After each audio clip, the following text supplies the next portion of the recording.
Greetings, school law students. My name is Dr. Kristen Gilbert, and I will be your professor for school law.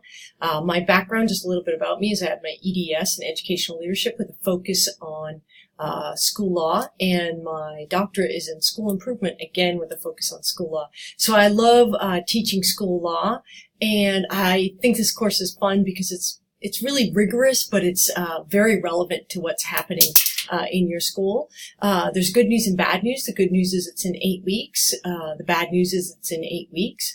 And there's a lot to do in this course. So I know some of you are familiar with D2L, but I just wanted to take the time to go over how D2L works to get you ready to go. My best advice to you is to be on daily. And I know that that's not easy for you when you're sitting teachers or sitting principals already to be on daily, but you're going to do a lot better if you sign on frequently. So the way my courses are always set up, you go to the course up here, you pick your course, you'll see it brings you to this course homepage, and there's always going to be an announcement. You might hear me call it course news just because that's what I'm used to calling it, but there'll be an announcement to start you off.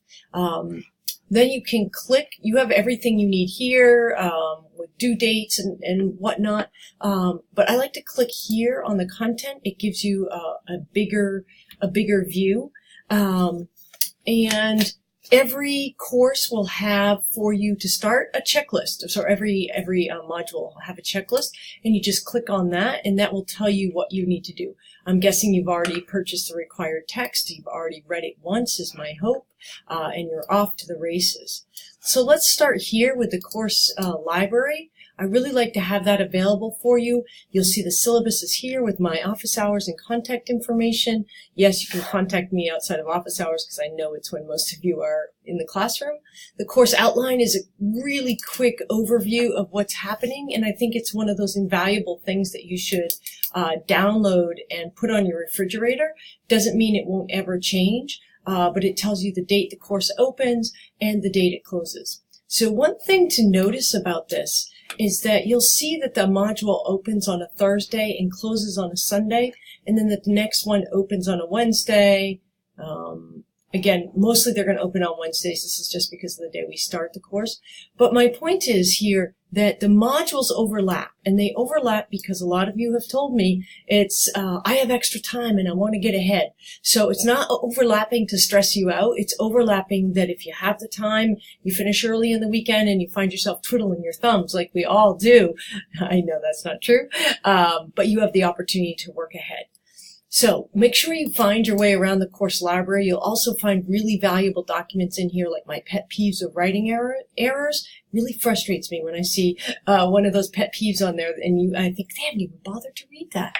A template for writing legal briefs. You will write 2 legal briefs. That's really the only writing you're going to do, and we do that not because I think you're going to be a lawyer, but because you have to understand what a ruling means. You need to be able to read through that. You know, if you have that thick Alexander and Alexander book, or any law case, and say, it means this for schools. So again, it's not because I think you're going to be a lawyer, but I want you to be able to distill what's happening in a case. They're not always straightforward, and be able to reiterate that to me, to distill it down to what it means for a school. There's also your round robins. You're going to work in teams. You're going to work in law firms. Let me show you that. You're going to work in law firms for 2 reasons. One is to help you think about the legal reasoning. It's not easy, and I think it's really hard when you're not face-to-face. So I want you in groups to work with one another to sharpen your legal reasoning. I think this, no, I think that, the reading said X, Y, or Z. And so you're going to work in these law firms to do some assignments. The assignments are the round robins. You're going to be given a case. You're going to decide what advice your law firm would give to the school. You're going to name your law firm, and then you're going to write a little template on what you're going to tell the school they should do. You'll also notice in here, since I'm here, I'll stay here, you have synchronous sessions plan. These are optional, and if you attend, it gets you out of a writing assignment, and it's a writing assignment that I will chat with you about based on your individual needs if you don't attend. So it's a synchronous and optional synchronous session meeting twice, once on November 8th and once on November 29th. The fun thing about school law is that there is always something happening.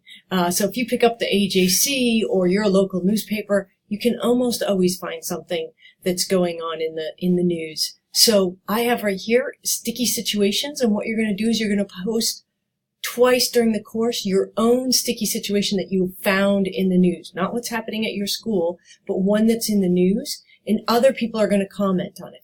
The expectation is that you read them all.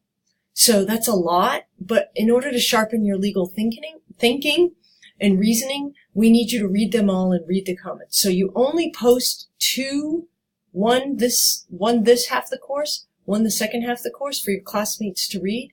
You post something that's in the news. The expectation is you read everything people post, you read their responses, and you comment at least once a week. Just one comment a week. Which brings me to your quizzes. So you'll notice that you have quizzes up here. And the reason for quizzes is not to trick you. They're not meant to be tricky.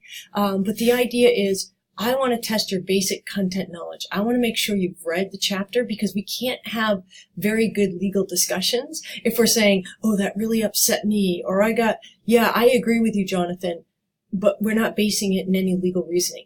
So I want to make sure that you've sharpened your legal content knowledge and thinking before we get into those discussions. So you've got a quiz each module. Every single module has a quiz.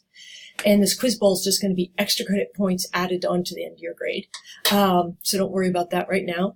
But you'll have a quiz for every module. And I just want to tell you, as I said before, the quizzes aren't meant to be tricky. So let me give you an example. If I say, for example, Tinker versus Des Moines, Iowa was a case mostly about students' rights to protest. You don't have to think, wait, was it Tinker versus Des Moines, Iowa, or was that Hazelwood? I'm not going to try to trick you. I'm not going to trick you with dates. I'm not going to trick you with names, okay? If I'm talking about Tinker versus Des Moines, Iowa, you just have to know what that case is about.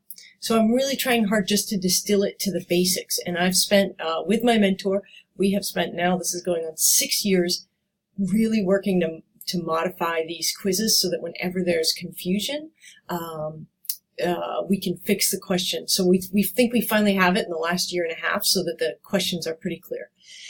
Okay, so what else do you need to know? The synchronous sessions, I told you the law firms will help you reduce the work, but make sure you join in with your buddies on your law firm. Let's see, I think that's it. Don't hesitate to reach out to me if you have questions or concerns. Oh, one more thing. Some of these videos, you're going to notice I have super short hair and I'm in my summer outfit, and I say EDLE 6316. That's because those are the videos that I made 2 summers ago, and I'm not necessarily changing every video. But just know that it's still relevant to you. So please excuse the fact that you'll see me with my summer hair, then you're going to see me with my long winter hair. Right now you're seeing me with my fall hair. So you're going to see a lot of different, you'll see me in my summer clothes, not dressed up in a suit. And that's because I've made these videos over time.